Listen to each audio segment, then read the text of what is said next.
নবগ্রহ জেমসের অনুষ্ঠান না দেখলে আর নবগ্রহ জেমসে না এলে আপনি জানতেই পারবেন না যে কত রকমের রত্ন এখানে পাওয়া যায়।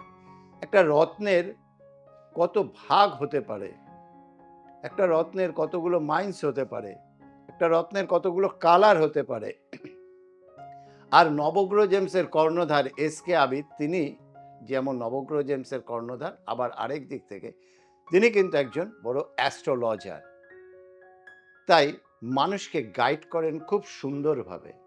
আর শুধু গাইড করা নয়, যিনি রত্ন নিচ্ছেন সেই রত্নটা তার প্রয়োজন আছে কিনা, কতটা প্রয়োজন আছে, কোন কালারটার প্রয়োজন আছে, সমস্তটা দেখেও তিনি দেন। বাঁধিয়ে শোধন করে কবে কোন আঙুলে কখন পড়বে, সমস্ত রকমভাবে গাইড করেন। তাই তো মানুষ বিভিন্ন প্রান্ত থেকে ছুটে আসেন নবগ্রহ জেমসে। যারা আসতে পারেন না, অনলাইন পরিষেবাও নেন।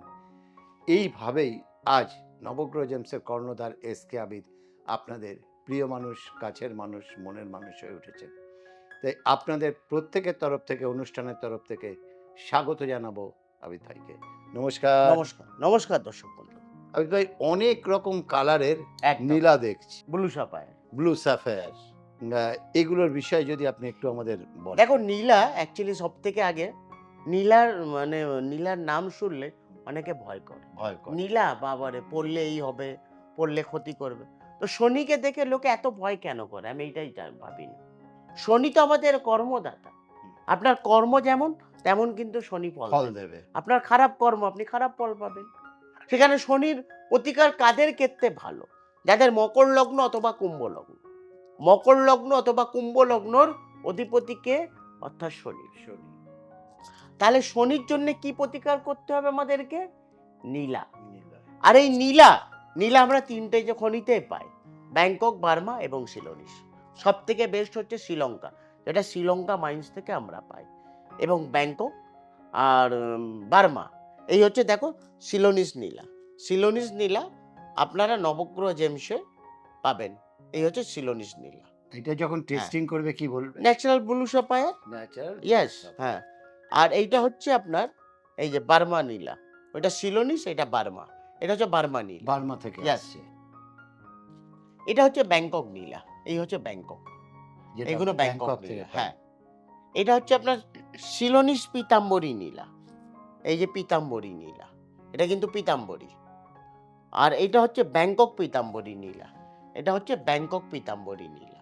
এই হচ্ছে ব্যাংকক আচ্ছা, এখানে ব্লু আর ইয়েলো দেখতে পাচ্ছি। হ্যাঁ, এই জন্য কি পীতাম্বরী? পীতাম্বরী। এর ফাংশন? ফাংশন অনেক রকমের। যেমন দেখো ডার্ক কালার, ধরো কারোর যদি মকর বা কুম্ভ লগ্ন, তার শনি, ডাইরেক্ট আমি শনিকে প্রতিকার দিই। সেই সময় অপরাজিতা নীলা আমি সাজেস্ট করি। আচ্ছা। ধরো কারোর বৃষ লগ্ন অথবা তুলা লগ্ন, তাদের ক্ষেত্রেও নীলা, যেহেতু তিনখানা প্ল্যানেট, আমরা প্ল্যানেটের মধ্যে ভাগ, প্ল্যানেট আমরা ৭ খানা পাই, অনেকে ৯ খানা প্ল্যানেট বলে। আমরা যেমন সপ্তাহে ৭ খানা দিন পাই, তেমন প্ল্যানেটও আমরা ৭ খানা পাই। তেমনই আমরা এই যে ১২ খানা রাশি, ১২ খানা রাশির মধ্যে আমরা ৭ টাই প্ল্যানেট পাই। যেমন মকর আর কুম্ভ রাশি।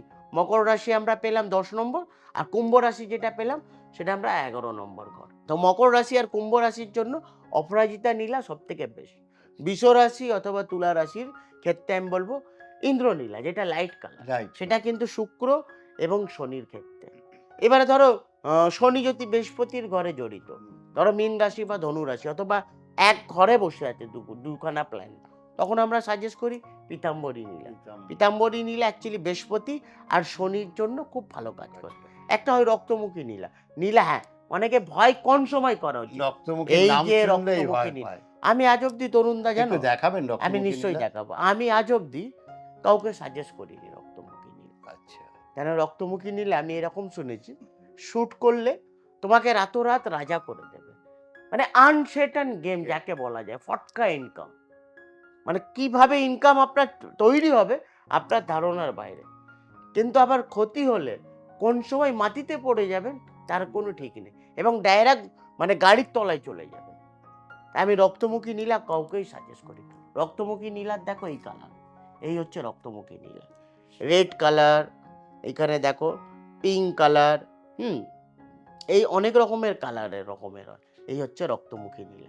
এতে অনেক রকমের কালার কালার দেখছো, বেগুনি কালার, বেগুনি মানে কি, মঙ্গলের কালার এসে গেল, রবির কালার এসে গেল এবং শনির কালার এসে গেল। আর এইখানে একটা আমরা দেখতে পাচ্ছি, এটা এই যে তাই এইটা অ্যাকচুয়ালি একটু pink Sapphire, pink Sapphire. Man যে অপরাজিতা নীলা, এই সরি রক্তমুখী নীলা, তার কালার বেগুনের যে কালার, বেগুনি কালার, বেগুনির কালার দেখবেন রিফ্লেকশন হয়, রিফ্লেকশন। 3 রকমের কালার আসে। একটু দেখবেন রেডিশ আছে, একটু নীলচে ভাব আসে, একটু আবার রেডিশ ভাব আসে। আর ওই জিনিসটাই আমরা রক্তমুখী নীলার মধ্যে পাই। রক্তমুখী নীলা আমি তো আজ অব্দি কাউকে সাজেস্ট করিনি, আর জীবনে করবেও না কাউকে। কেন আমি চাই না কি আমার মাধ্যমে কারোর ক্ষতি ক্ষতি হোক, হোক। একদমই দরকার নেই। আর যিনি নীলা পড়তে পারবেন না, তাদের উপরত্ন এমেথিস, এমেথিস আবার 3টে গ্রুপ, ব্রাজিল, কোয়ার্টজ এবং সিট্রিক। ভালো সবথেকে কোনটা? বেটার হয় ব্রাজিল। ব্রাজিল। আমি যেটা নবগ্রহ জেমসে রাখি সেগুলো কিন্তু ব্রাজিল ব্রাজিল। এই ব্রাজিল এমেথিস। এবং রাজপত্র আমাদের এইখানে পাবেন, রাজপত্রও কিন্তু যেটা আমাদের এইখানে পেয়ে যাবেন, এটা এমেথিস। রাজপত্রও কিন্তু শনির ক্ষেত্রে, এবং যারা পাথর ভাবছেন অ্যাফোর্ড করতে পারবেন না, তাদের উপরত্ন এই সরি রুদ্রাক্ষ যাদের পড়ার ইচ্ছা, তাদেরকে বলবো আপনারা সাতমুখী রুদ্রাক্ষ পড়বেন। এইটাও কিন্তু শনির জন্য। শনির জন্য। হ্যাঁ, রুদ্রাক্ষ পড়ার নিয়ম আছে। রুদ্রাক্ষ পরে মাছ মাংস ডিম খাবেন না। রুদ্রাক্ষ পরে শ্মশান বাড়ি, আর্থবাড়ি এইসব জায়গায় যাবেন না। রুদ্রাক্ষর অনেক রকমের নিয়ম পালন করলে রুদ্রাক্ষ পরে চান করা উচিত নয়। চান করা উচিত না। আর নেপালির দানা রুদ্রাক্ষ সব থেকে বেস্ট হয়। আর আমাদের এখানে যারা পাথর কিনবেন অতি অবশ্যই জানেন, আমরা টেস্টিং ছাড়া কোনো পাথরই কাউকে দিই না। নীলা সবসময় মানে মিডিল ফিঙ্গারের রূপোর মধ্যে, নীলা সবসময় মিডিল ফিঙ্গার, রাইট হ্যান্ডের মিডিল ফিঙ্গার রূপোর মধ্যে অথবা হোয়াইট গোল্ডে ধান। তার চরণ যেটা দেখি, তাহলে ফার্স্ট যে চরণ, শনির আমরা 4টে চরণ পাই।